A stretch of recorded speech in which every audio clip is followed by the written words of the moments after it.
अस्सलाम वालेकुम दोस्तों, क्या हाल है जनाब? ठीक ठाक। ये जनाब उस्ताद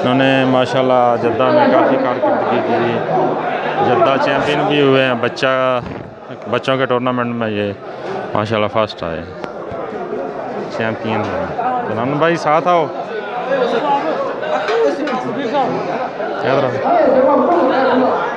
फाड़ के रखे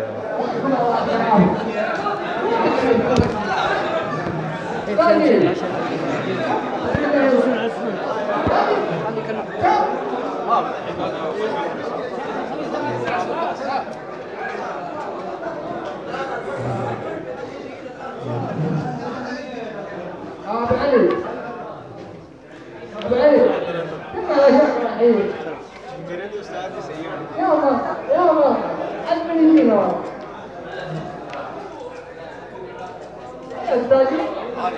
फोटो बना जंगल